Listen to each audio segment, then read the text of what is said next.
what exactly did God want you to do? Do you know?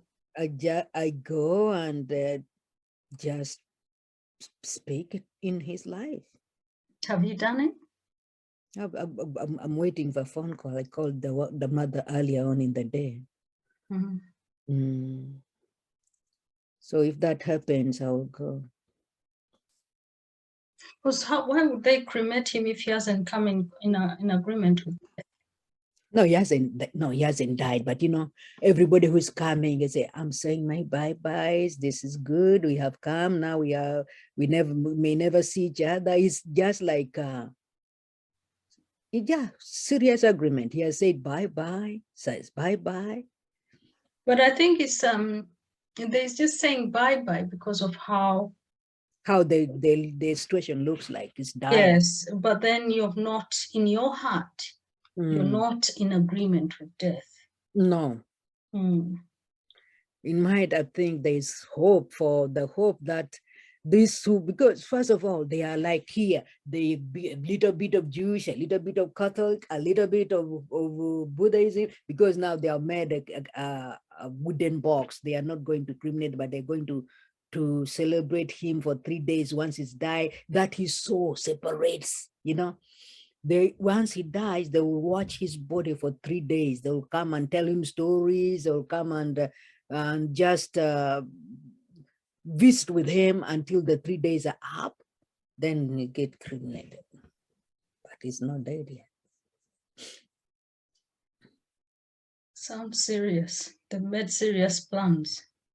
Mm. God, if God is saying to you, go and do something, go and do what you need to do. Mm. What are you waiting for, as he says? No, what I was thinking is means the tree, because the thing, I need to go look at the tree and see how it reacts. I need to go see that. And I said, no, is this? No, I had two issues in my head. Now I need to go. I need to be on the ground. You are going ahead of me, but I need to go to the ground. They said, can't you do something from here? I was like, can't I do something from here? Is that what you're asking God? No, just myself going back and forth. And then I entered into like, now let me probe this further with him. Mm. So I get the same thing, what are you waiting for? And then I with this gentleman also, what are you waiting for? So Indeed, what are you waiting for? what am I waiting for? Me as well. Yeah, I know. What's the barrier? What's the blockage? The barrier. Nah, really, don't see. Because if I'm going to know what if I'm waiting for, if I look at the return ticket, if I'm looking, but you know, it's also a limit that we put on ourselves. I look at that and I say, am I not very stupid? Because if I look at a reason, it's just like, now look at my God, and I cannot even say a word because it's like you have really answered yourself. And it's also maybe thinking that this time you won't go there for 6 months like you've gone. You go for a shorter period, because the longer you stay there, the more money you need to have available. Going within your means, it might be that you go there and God just extends provision to you. And at times, I also don't see where the provision can come from. Far bigger and wise and, knows all the corners of wealth than we do. It does. That's the truth. So indeed, what are you waiting for? Book that flight. Especially because you do ad hoc work, as in you book shifts. You're not in full-time employment where you're expected there Monday to Friday. You can pick and choose. You are in the best position. Yeah, do that. For reasons of if I need to be away, I don't have pressure. So I do that for a reason. And I suppose that's the thing we do. We look a lot at the money, Mormon. We look at it a lot. It determines a lot what we do. We're not in freedom. We're not in rest. Which means that our trust is not where it needs to be. We are looking. Painful to realize.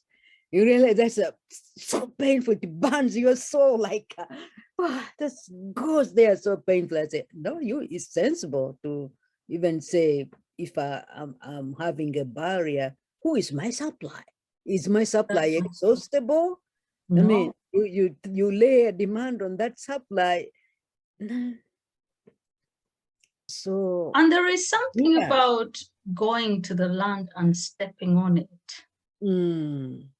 You know, you can get soil in a Ziploc and all that, but it's not the same as taking When you are encountering and your presence, your physical presence. territory. Yeah, taking territory like that. Because when Caleb and Joshua went to scout out the promised land, they had to go and step on the land.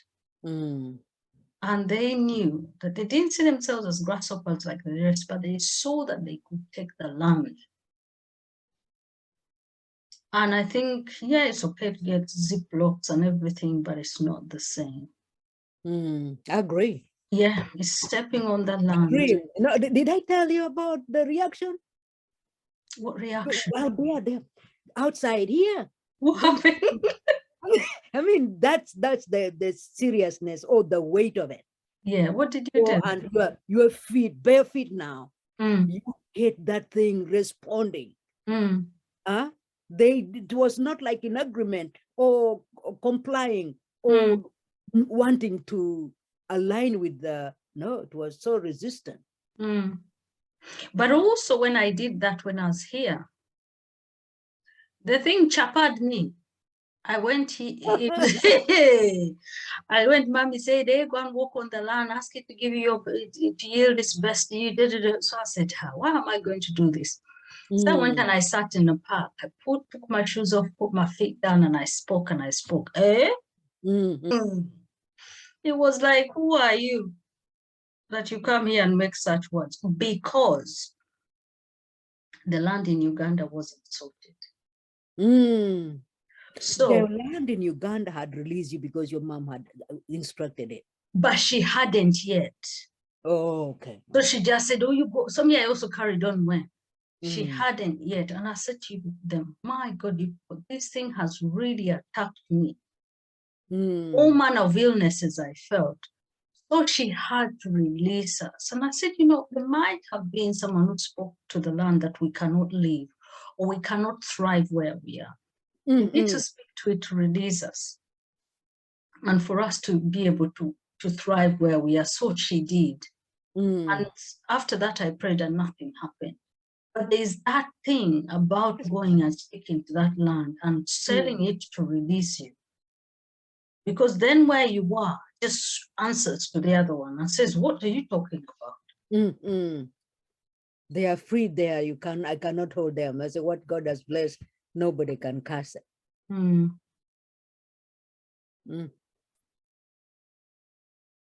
Wow. There's a lot to do. And at times I just think about, like, I watch Mike Parsons and I watch Justin Abraham, and they're all floating in the air, you know.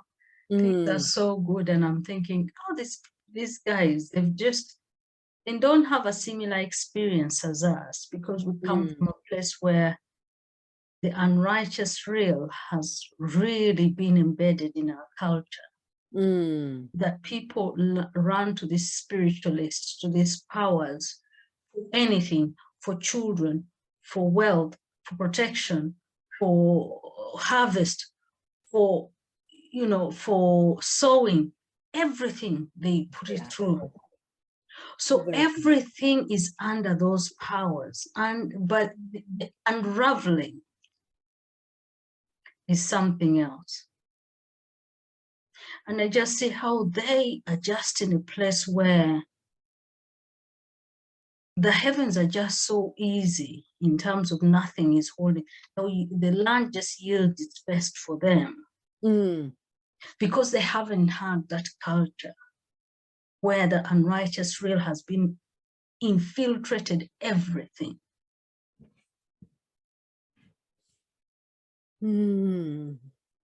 So the moments, but you know, I say, may His grace really maybe shift us and angels work for us over time. I'm Because not looking for overtime. I don't know how you're saying overtime. no overtime for this job. No, I mean angels come on our side and stretch us in the way we need to. Because by the time this unraveling completely happen, for us to shift, it has to really take the grace, super grace. Saying that doesn't mean that we just don't try. No, He's merciful in our wanting, in our desiring, in our putting ourselves there. Maybe the grace can come. And also, I think there's something about wanting things to move and trusting. And, you know, if you listen to Helen Taves with the intention masterclass or the intention stuff, what you hold in your heart. And if in your heart you're seeing a future answer, you're seeing that the angels will come. You have to see them that the angels have come. You have to hold that in your imagination and see what you want.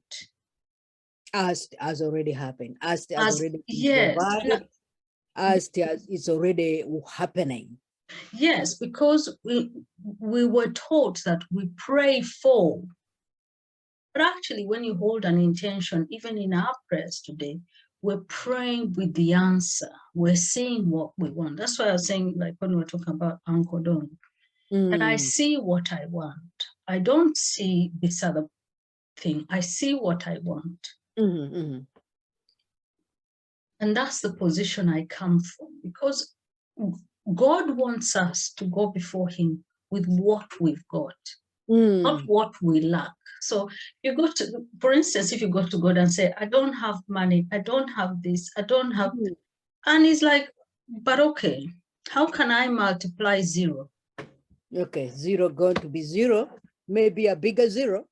Yeah, exactly. So if you say, oh, I come with a picture of well-being, of Him smiling, of walking, restoration, backing dogs, connected to me. I come with the fullness of Him being complete. That is when you start. That's what moves, because you've come with something God can work with. But if you come with the other picture of, you know, no. The deficiency or deficit. Yeah, or because just maybe nothing totally. Because then that is where your heart is. Your heart is in a deficit. Your heart has to know that because of the sufficiency of God, death is His greatest enemy. God's enemy is death. That's why the Spirit of the living God went to the grave in Sheol and released resurrection, which defeated death. So if you think that you're thinking about death and not seeing the resurrection power, that Spirit of God that resurrects, that He's not going to be dealing with His enemy. You're coming with His enemy in your mind, the enemy being death. What has it got to do with that? Have nothing to do with that. I am coming for resurrection. I see resurrection. I see you, Spirit of God, who went in Sheol and released resurrection. And it's almost changing our mindsets. Like today I was seated here, I was on a training day, I didn't go to work. I'm training, and I'm training tomorrow as well. And I sat here, and just out of the blue, I started feeling sick about 3:30. I said, this is a joke. First I felt like flu. I felt everything now, everything was getting weak. So I nearly went. I had some antibiotics sent for me from Uganda. So I nearly went and took the antibiotics. I went, no, this is spiritual. And I went, Spirit of the living God, I don't come into agreement with this illness. Whoever it's coming from, it is against my well-being. And I went to the courts and I said, I've been, I've been, is it in Samuel? Is it in somewhere in the Old Testament where Aaron had the ephod and he had the stones, and then in the center or within the ephod was the Urim and Thummim. Okay. And so since yesterday I've been asking God, and before I've actually stayed on this Urim and Thummim, and I've really tried to research it and try to find out what it is. But yesterday I just thought, no, you know what? I'm going to go to heaven, in the heavens. And I asked that God, even as Aaron used the Urim and Thummim to have a revelation, a judgment from the heavens that was evident on earth, I am calling them the Urim and Thummim into this situation, that I am healthy, I am well. And for your judgment, God, be released. And I don't feel that was an hour and it's gone. Where is it gone? Well, however it came, it has gone. But it's not. And yeah, it's just like a bully, Yes. Think of things. Because, where did it pass? And what audacity? Exactly. Because this morning I woke up and I really went into the heavens and I was saying, God, I repented of all things. And I said, we've repented a lot. And the accuser is here, always accusing. But really, Father, the accuser is the offender. He offended from the first instance. And I said, in this case, I was then now bringing an accusation against him. I said, I'm bringing an accusation against him for being the first person who offended, for him who caused a third of the angels to fall. I accuse him for that. Because then he has made us eat from the tree of the knowledge of good and evil. And we're always in this state of constantly. And I say, I accuse him for that. And I ask that the courts and the Urim and Thummim come and bear witness. And judge this situation. Because I was tired. No, sometimes that's the violence and aggression we need when the kingdom of God suffers violence. Yeah. But you just think, no, he set traps and he uses those same traps against us because we're created in the image of God. For what was that last time we were meeting? So for what we need to deal with, it becomes so discreet, so insidious, so you can't pick it out. And that is exactly what he's doing, and you cannot just get your finger on it. So in setting up, he sets up and then he gets the case on you. He sets up and gets a case on you. Now he listening to Francis Miles. When he deals with the altar and he deals with the bloodline. The bloodline with the treachery, the bloodline and with the idols for every altar. There's so much truth on it. I just didn't know that every altar had an idol backing it. Yeah. Every altar had an idol that belongs to that specific altar. And we knew just a maybe shallow bit of awareness on that matter, that we didn't know that when we bring altars, you cannot just generalize altar. You really have to break, even for your body, you have to break the altar that agrees with your side to make you not align. Or what you said, that we go with something for God to multiply. Yeah. When our eyes make us to really miss the alignment, even when other things have aligned, that little bit that the eye is concerned, the altar behind it, the idol behind it, has still made you miss it. If it was like rain is raining everywhere. But if you are just not in the way where the rain is coming down, you will not even get, you not get wet. Mm. You really are need of, you need to be wet, or when you need that blessing. So Mm. consider that blessing is the rain that is pouring on everything. Mm. But you are misaligned by the eye of your eye, for example, the eye of the out of the eye and the eye of the eye. And Mm. also know that the eye is a gate. Eye is a gate too.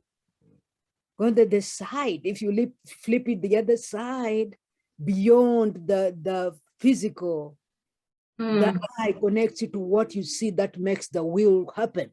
Because Mm. see, the eye will maybe last for it, or the eye will take it beyond us for the kingdom, and there you will align. But if that gate is compromised, and the altar for the eye also, we have not even cared to know that an idol belongs, or an idol is representing that altar of the eye. Mm. And And the thing about the eyes as well, when you're looking at something or someone or pictures or name it, there is a thought forming in your mind. There is a picture forming in your mind. And then your heart is producing feelings. So your thoughts and feelings are working in tandem. And yeah. if your thoughts go to a negative place, your feelings go to a very negative place. If your thoughts go to a place that actually my father is is gracious, this thing I'm looking at can be changed, your heart aligns. So it's almost that we have to be very mindful. We might just be looking at something and we think it's benign, but we're not really aware of the processes of our mind, the thoughts, and just merely looking doesn't open the gate. What opens the gate is that first thought. If you were to imagine, so you open your eyes, the first thought that comes. It's not you open your eyes and there's no thought. There is always the first thought, but we're not aware of what we're thinking and feeling. The first thought that stretches for either way. If it is inclined to carnality, it would be for the flesh, of course. And if you are like, oh God, the will is then going to align with that, where that first thought is coming from. Yeah. So if I understood what you're saying. Yeah, and that is why I think, like, when you think about the heart math foundation, or heart math foundation, where they say that actually, if you then perceive and feel compassion, because very often we're not allowing ourselves to feel compassion and feel care and love and all those positive things. We're just going off of the thoughts in our minds, and our eyes are seeing something and we're interpreting it negatively. We're feeling negative feelings. We're negative, and that is all. But this is a genuine turning your thoughts towards your heart to feel compassion. And it's almost shifting yourself from constantly getting the negative socialization, which comes through sight and thought, which are very almost, there's no space between them, isn't it? And it's just saying sight, thought, and then feeling, or action, whichever. It's very quick. You almost need to be aware. Of how you get there. Otherwise, you would act without even knowing, how did I act on something that I just saw? But you have already had the feeling, or you would have already had what? The reaction, the thought, then the feeling is after that. But we're so used to being in inertia, in a place of react and for every action there's an opposite and equal and opposite reaction. We're in inertia, just going, life is going along, but we're just in this. It's never positive because we're not actively trying to align with compassion, with patience, with peace, with kindness, with greatness, with loving, with goodness, with longs. We're not aligning with the 9 fruits of the Spirit. We're just in a process of, I need to go to Uganda. God is saying, how can I, what am I waiting for quickly? Oh, my money, there's not enough. I can't look after myself. Oh, but I need this, but it can't work. You see, Mm-hmm. and your heart is so already going the negative way before, instead of, God says, what are you waiting for? He's my provider, owns cattle on 1,000 hills. He's got silver and gold. He's got this worked out. Let's go book the ticket. We're going to Uganda next week. Mm-hmm. You see, that is very different to the way we naturally have been taught to think. Mm-hmm. So it's really thinking maybe we need to change our mindsets big time. That's a core thing. So pivotal. Thinking of it, if you let the mind, if we just, thank God. It's a serious sport right there. It is, because we are so led by sight. We're so led by what's in our accounts. We're so led by the worry, and we don't trust. We don't lean. We don't, we want to lean on our strength. Okay, I need to do 100 shifts so I can save maybe 50. I need to. Do you? And then 100. Yes, indeed. But I just want to take you back to a bit of, we were talking about Michael last week. So I did share with Mommy and Emily our prayers. They were first of all shocked about Dan's wife. They didn't know, but they were so shocked at the level of bravado she has in what she does. You're right. If they are shocked, they should now get enlightened, because that's how it will make the ground solid for the combat.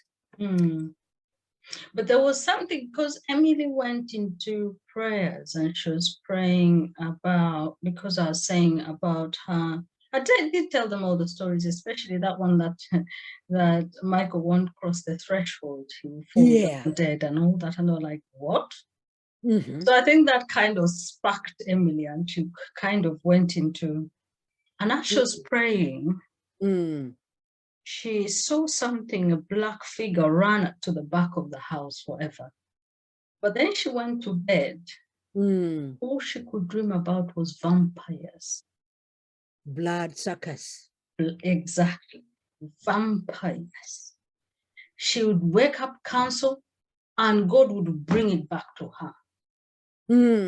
Fall asleep, vampires. Even got up, went to the toilet, counsel again, got back to bed, vampires. I was saying to her, what is it that God was trying to say to you? And all she could connect it to is because we had prayed for Michael. I would also agree. But also, I was asking Emily, how many vampires were there? What were their colors? She said, I didn't see the colors, but there were many. So it's not that it's one or two, it's a legion. A legion is a good expression. Yeah, a legion. It is something that needs going to the ground. It's something that needs the soil spoken to. And Mommy was saying, because we are of a different family, we can stand alongside and pray, but we cannot take the authority. It might be that Michael, who is like the musika, as it were, needs to take that father role. Maybe when you get a chance to go to Uganda, he needs to take that father role and speak to the soil. And take a position of counseling the vampires, whatever, how God leads. Some of these prayers, you just really need God to lead you. It's not about binding. It's not about, because you don't want to be in a position where you're putting yourself in a place of war with a vampire. You want Jesus Christ, who can bind, to bind them. But I forgot to ask Emily today what God showed her, anything else about the vampires. But that is what came out. Blood suckers. They're there sucking on his blood. Yes. Yeah. I know. What am I waiting for? And the thing is, people will You know, especially if God says, what are you waiting for? He probably will align you with people who can pray when you get there. Mm. Because you don't want to do this on your own, sorry. Mm. You know, you want someone to come with you, you know, one who put 1,000 to fly, 2 to 10,000, 3, we don't know, 4, we don't know. Mm. But it's that sort of thing. But it's knowing that what Nyangil Wang is being taken back. And but you know, God is good. There's nothing that's beyond him. Mm. And I'm anticipating Mm. a very good report from Michael. Amen. I'm anticipating strength. I'm anticipating restoration. I am anticipating all those things.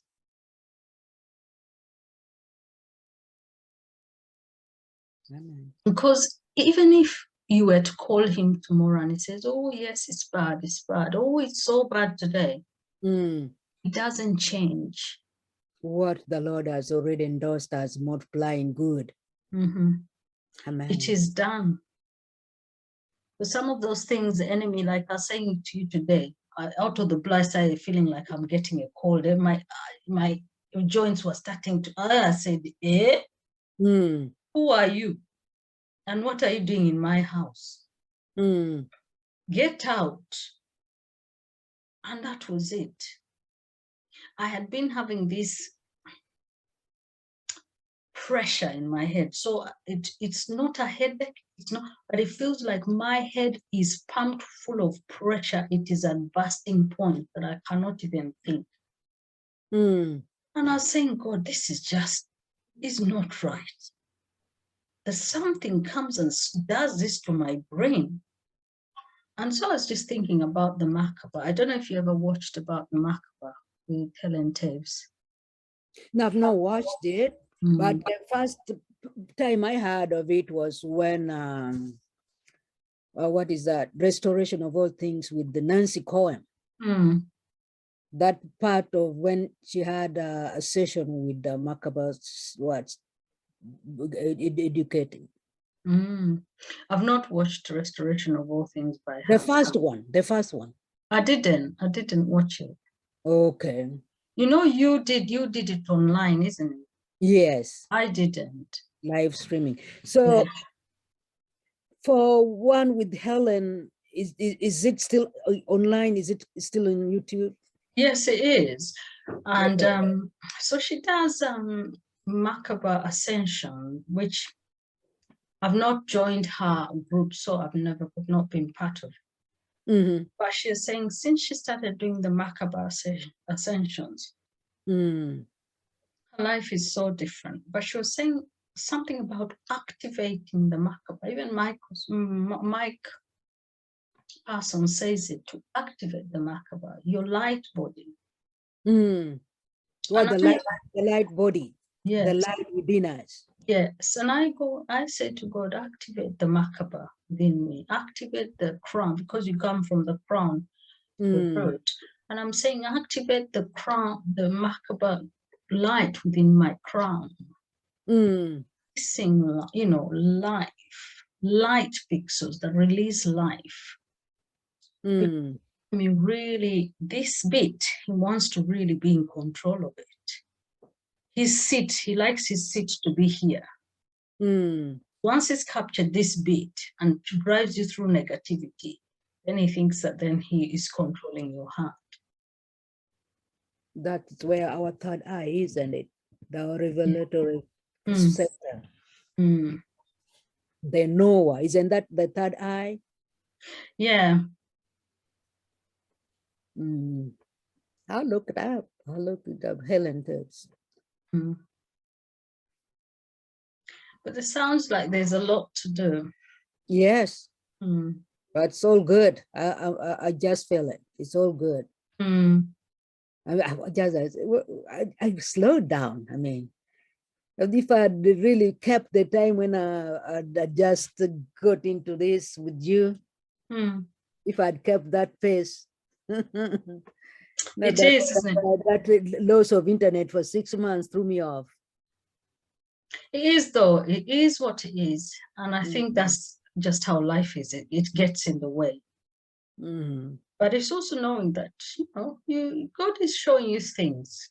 Yes, yes. He is opening things up to you. And the thing with me, when I see something or something stands out to me, I go and do it. So like that Urim and Thummim, I didn't know what I was doing. I said, God, your creator, you know what this Urim and Thummim is. I'm going to try and implement it in my prayers today. Now you are judge of all. I want this Urim and Thummim to bear, witness in the earth as that I've come here, and I want results. So that is what I do. I don't stop and am I supposed to? Am I not? I walk straight into it. In fact, each time I try to avoid stuff, oh, I don't want to do it. It just sits, it doesn't leave until I action it. Okay, now Yes. that makes sense. Because you put it out and it will nag you, you turn here, it is there, you turn here, then it's out of you, it's like lifted. Yes. I have to action it. Because if I don't, God doesn't give me rest. I turn left, I turn right. It's there. I go to sleep, I wake up first thing there, and I'm like, oh God, this needs to be sorted. When he leads you there, it is really a thing which is beautiful, because he'll let you alone, but if he's still on you, then just thank him and go for it. Also, there's the option of passing a cabo around to your siblings. Pass a cabo around. Say $10, $10. We're going to Uganda. Hey. You see, the thing that amazes me is because you people are such a big family. And there's more than 20 nieces and nephews. The nieces who are adult and working. Adult and working, yes. In United States, they're not even in Uganda, they're in United States. Alone. Majority, actually. If you make those nephews and nieces adults, the majority is here. Yes, the majority is here. If you make them an adult, like really now, they're here. So imagine, you people, there's so many of you, but here it's only me and Imak and her daughter. And you people, if you were, imagine if you were together, how much you would put to flight. It's just unbelievable. The opportunity is there. Plenty. It's just that bit of agreement, which is just like, no, but again, you think you are like falling back. Yes, I pick myself up and I say, we can't be, really, we can't be. Because right now I've started with Anne's daughter, okay? She is able to influence her other sister. She's able to influence her brother. So now those are 3. And she talks to Lydia's 2 adult children. Are they all there? Yes, yes. Lydia's adult children, they are not the, okay, this one's, and one is in Ohio still, because he's finishing next year. So he's still in uni. But the 2 decided to stay together in California. This one, Anna's daughter, I talked to her. I just started talking to her recently. But I see more if I still relate with her. I've shared with her a bit of ascension and a bit of, now we have been doing church things, but I'm just now drawing her. I say, oh, this looks like I'm really lost. Can I listen to this and this before I can come up with questions for you? And I say, go ahead, listen to this.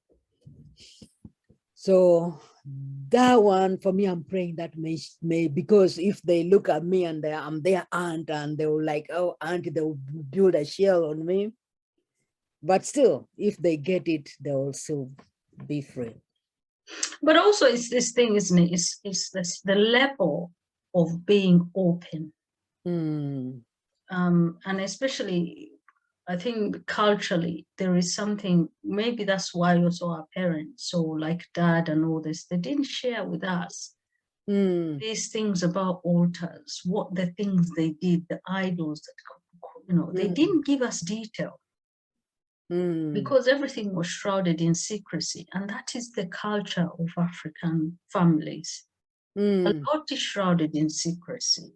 A lot is you can't share with the children. A lot is they can't know. There is a lot of, but there's something about being open. Yes, yes. That can actually help someone be open with you as well. And I get surprised because mommy is open. She was very resistant, and I've had to really work with the resistance, and I still go back, and I still and it can take weeks when we just, she's not getting it, and then God says, she goes to God, and God says, hello, get with the program, and then she comes back and says it. And I think I was saying that 3 months ago, and you were not like listening. Now you're listening, okay, and we carry on. But is that despite the resistance, you put the information out there, you keep going with it, you don't get into a battle. You say, if you can't understand it, take it back to the Father. You don't have to do anything I'm saying. Take it back. Have a sit down with him and talk to him, see what he says. Because maybe he will tell you in a different way to the way he's revealed it to me. But I think that's a good approach. Because in powers, if they get their own way to relate with the Father, and if they try to emulate exactly how, but you're just like giving them kind of like a template, they can take it and work their own that suits them. Take it